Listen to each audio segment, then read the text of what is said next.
Infinitas gracias a Dios por todos sus dones, sus regalos, Señor. Eres grande, eres bueno, eres todopoderoso. En el nombre del Padre, del Hijo y del Espíritu Santo. Amén. Nos solicitan hacer oración por Ana Álvarez Cisneros, que se encuentra delicada de salud. El Señor le ayude.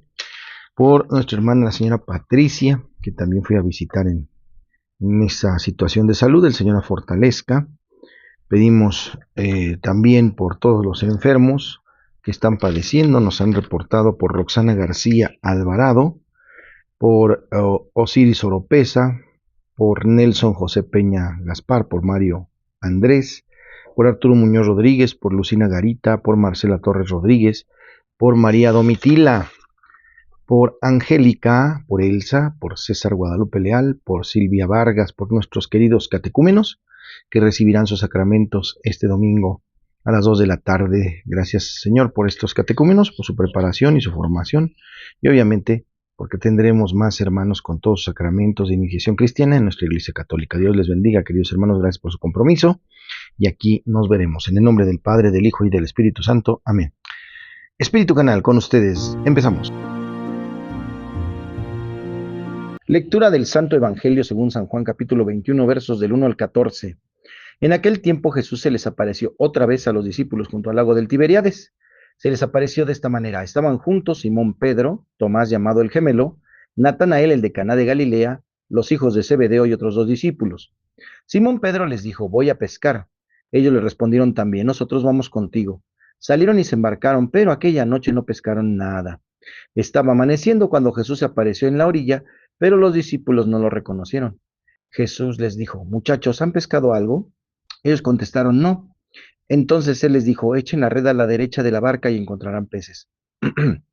Así lo hicieron y luego ya no podían jalar la red por tantos pescados. Entonces el discípulo a quien amaba Jesús le dijo a Pedro: es el Señor. Tan pronto como Simón Pedro oyó decir que era el Señor, se anudó a la cintura la túnica, pues se la había quitado. Se tiró al agua y los otros discípulos llegaron en la barca arrastrando la red con los pescados, pues no distaban de tierra más de 100 metros. Tan pronto como saltaron a tierra vieron unas brasas y sobre ellas un pescado y pan.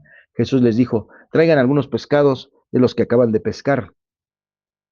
Entonces Simón Pedro subió a la barca y arrastró hasta la orilla de la red, repleta de pescados grandes. Eran 153. Y a pesar de que eran tantos, no rompió la red. Luego les dijo Jesús: vengan a almorzar. Y ninguno de los discípulos se atrevió a preguntarle quién eres, porque ya sabían que era el Señor. Jesús se acercó, tomó el pan y se lo dio, y también el pescado. Esta fue la tercera vez que Jesús se apareció a sus discípulos después de resucitar de entre los muertos. Palabra del Señor. En el Evangelio de hoy, hermanos, en aquella exclamación "es el Señor", está todo el entusiasmo de la fe pascual, llena de alegría y de asombro, que se opone con fuerza a la confusión, al desaliento, al sentido de impotencia que se había acumulado en el ánimo de los discípulos. La presencia de Jesús resucitado transforma todas las cosas. La oscuridad es vencida por la luz, el trabajo inútil es nuevamente fructuoso y prometedor. El sentido de cansancio y de abandono deja espacio a un nuevo impulso y a la certeza de que Él está con nosotros. Desde entonces estos mismos sentimientos animan a la Iglesia, la comunidad del resucitado. Todos nosotros somos la comunidad del resucitado. Si una mirada superficial puede parecer en algunas ocasiones que el pueblo tiene las tinieblas del mal y el cansancio de la vida cotidiana, la Iglesia sabe con certeza que en quienes siguen al Señor Jesús resplandece ya imperecedera la luz de la Pascua. El gran anuncio de la resurrección infunde en el corazón de los creyentes una íntima alegría y una esperanza invencibles. Cristo ha verdaderamente resucitado. En el Evangelio de hoy, hermanos, gracias por dejarnos aquí sus comentarios y también sus intenciones. Esto es Espíritu Canal. En el tema de hoy, ¿qué quiere decir en el mundo sin ser del mundo? Cristo, estando en el mundo, afirmó no ser del mundo, distinguiéndose de los que lo escuchaban. Ustedes son de abajo, yo soy de arriba. Ustedes son de este mundo, yo no soy de este mundo. Juan 8:23. Más aún se declaró a sí mismo vencedor del mundo hostil. Yo he vencido al mundo. Pues bien, también los cristianos hemos de vivir en el mundo sin ser del mundo. Si fuésemos del mundo, el mundo nos amaría como cosa suya. Pero como no somos del mundo, sino del reino, por eso el mundo nos aborrece. Y también nosotros en Cristo podemos declararnos vencedores del mundo. Esta es la victoria que ha vencido al mundo en nuestra fe. Pero precisamente precisemos qué se entiende por mundo en el lenguaje cristiano, derivado de la Biblia, y hagámoslo con la ayuda del magisterio de Pablo VI. Mundo cosmos, la palabra mundo asume el lenguaje escrito significado muy distinto, como del cosmos, la creación, la obra de Dios, significado magnífico. Para la admiración es el estudio, la conquista del hombre. Mundo pecador, otro sentido es el de la humanidad. El mundo puede significar el género humano tan amado de Dios hasta el extremo de que el mismo Dios se ocupó de su salvación, de su elevación a un nivel de inefable asociación del hombre a la misma vida de Dios. Esta es quizá la acepción más usada en el Concilio Vaticano II. Mundo enemigo. Y finalmente la palabra mundo, tanto en el Nuevo Testamento como en la literatura ascética cristiana, adquiere frecuentemente un significado funesto y negativo. Basta el punto de referirse al dominio del diablo sobre la tierra y sobre los mismos hombres, dominados, tentados y arruinados por el espíritu del mal, llamado príncipe de este mundo. El mundo, en este sentido peyorativo, sigue significando la humanidad, o mejor, la parte humanidad que rechaza la luz de Cristo y que vive en el pecado, que concibe la vida presente con criterios contrarios a la ley de Dios, a la fe, al Evangelio. Según esto, el cristiano debe vivir en el mundo cosmos, ha de amar en el mundo pecador, sin hacerse su cómplice, guardándose libre de él en criterios y costumbres, y ha de vencer al mundo enemigo del reino. Por eso, ¿cuál es el influjo del medio sobre el individuo? El hombre carnal depende muchísimo del mundo en que vive. Puede decirse que vive casi completamente sujeto a él, sin saberlo, en sus modos de pensar, sentir, hablar y hacer. Esto siempre lo ha sabido y enseñado a los maestros espirituales cristianos y muchos no cristianos. Así San Pablo decía, mientras fuimos niños vivíamos esclavizados bajo los elementos del mundo, pero hoy podemos conocer y expresar mejor ese hecho. La dependencia individual del medio, con la ayuda de la psicología social, citaremos pues en síntesis algunos experimentos científicamente realizados que pueden verse referidos más detalladamente en las obras que se citan sobre esta ciencia. Percepciones, el deseo de agradar y coincidir, de recibir aprobación social, el miedo a disentir de los otros, a enfrentarnos con ellos, puede condicionar muy eficazmente al individuo afectando a sus mismas percepciones. Veamos un experimento clásico. 7 personas eran reunidas en una sala que tenían 2 carteles, uno con una línea, otro con 3. Se trataba de discernir a cuál de estas 3 líneas era igual a la primera. El sujeto, como se comprobó en experimentos previos, probado a solas, acertaba siempre. Pero el investigador dispuso una situación experimental nueva en la que un individuo ingenuo había de enfrentarse en su opinión verdadera con la opinión unánime falsa de otros 6 sujetos cómplices del investigador. ¿Qué haría?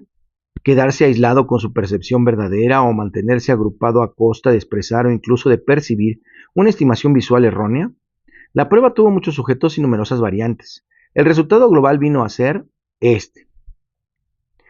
Los probados, la media de los probados, se sometió al grupo en un 25% de prueba. La cuarta parte se sometió en un 75% al caos y solamente un cuarto mantuvo su percepción y juicio sin someterse nunca. Es significativo que si el sujeto hallaba en el grupo otro sujeto ingenuo con el que coincidía en la verdad, el índice de sometimiento descendía notablemente. ¿Cuáles son los criterios de esto? Enfrentado el hombre a estímulos ambiguos y poco conocidos, aprendiz que entra en un taller universitario del primer curso, emigrante en país extraño, tiende a buscar orientación en el grupo. Mira de reojo a los lados, se atiene a lo que ve establecido y es usual.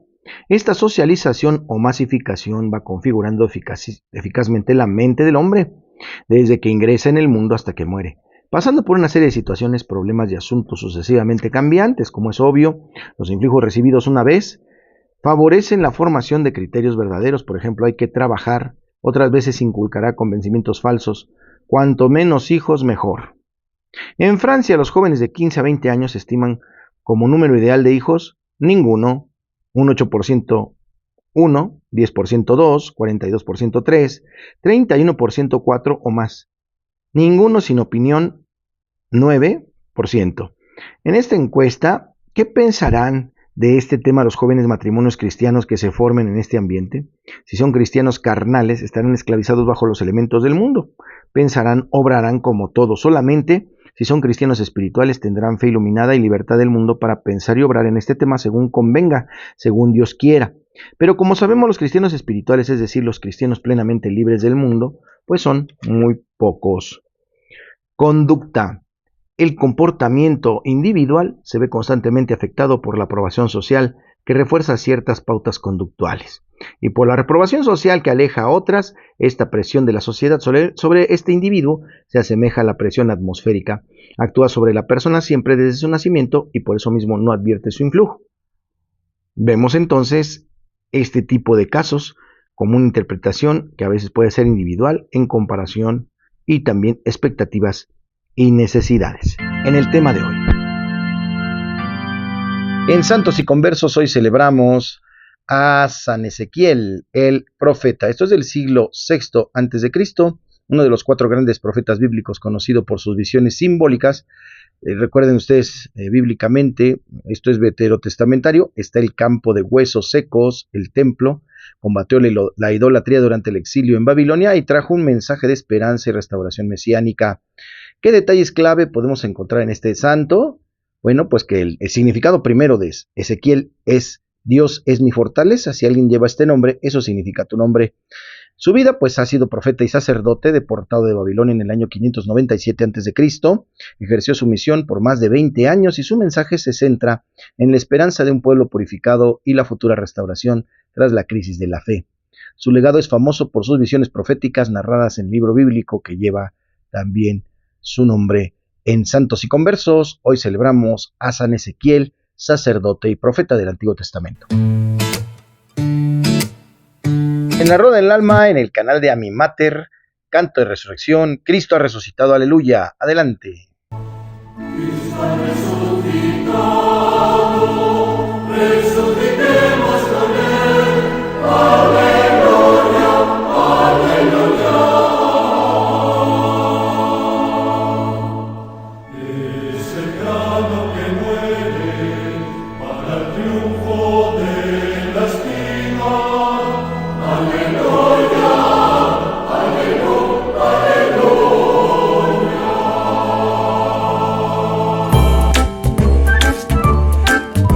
En el chiste, la señora de la casa está regañando a la sirvienta y le dice: oye, esas camisas están muy mal planchadas. Siempre es así, esto ya no puede continuar, ya no puede seguir así. El señor está muy enojado porque estás planchando mal las camisas, ya no puede ser así.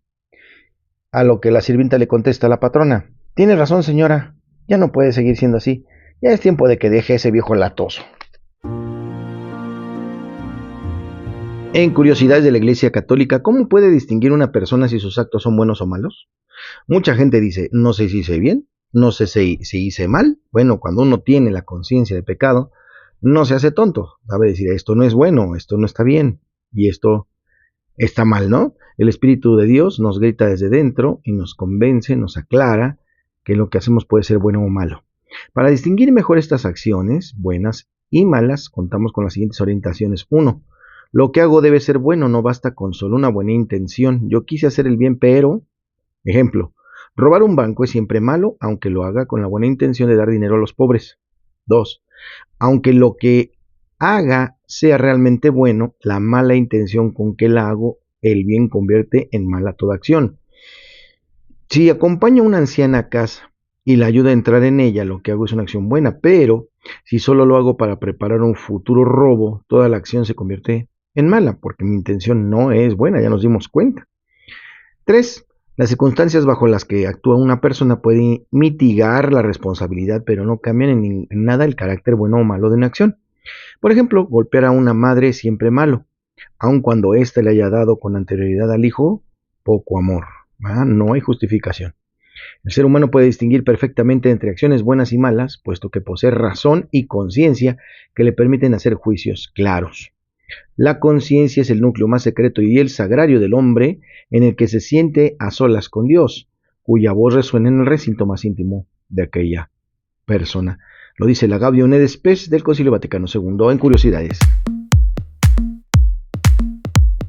En la buena onda de hoy, hermanos, no se olviden que en ese tiempo pascual se reza en lugar del Angelus el Regina Coeli o Regina Coeli, ¿verdad? Todos los días a las 12 del día, ¿verdad? Para estar siempre en contacto con el Señor, especialmente en esos momentos en los cuales baja el ánimo, que se llama el demonio del mediodía, ¿verdad? Necesitamos estar en la presencia de María y orando siempre conectados ante el Señor. Les recuerdo que el 26, domingo, tenemos la misa de unción de enfermos y sanación interior aquí en Santa Lucía a las 2 de la tarde. Y también este domingo, próximo domingo, tenemos a los catecúmenos a las 2 de la tarde, dando gracias al Señor por todos los dones recibidos y por esta preparación de nuestros hermanos catecúmenos. Dios los bendiga, queridos hermanos, reciban la bendición. El Señor les guarde, les protege, les bendiga, haga resplandecer su rostro sobre ustedes y les conceda la paz. Que les bendiga el Padre, el Hijo y el Espíritu Santo, les acompañe siempre. Gracias por su apoyo en esta Semana Santa que ha concluido y bendiciones a todos, también para nuestros hermanos de Judea, tanto de niños como de adultos. Bendiciones. Nos vemos el lunes.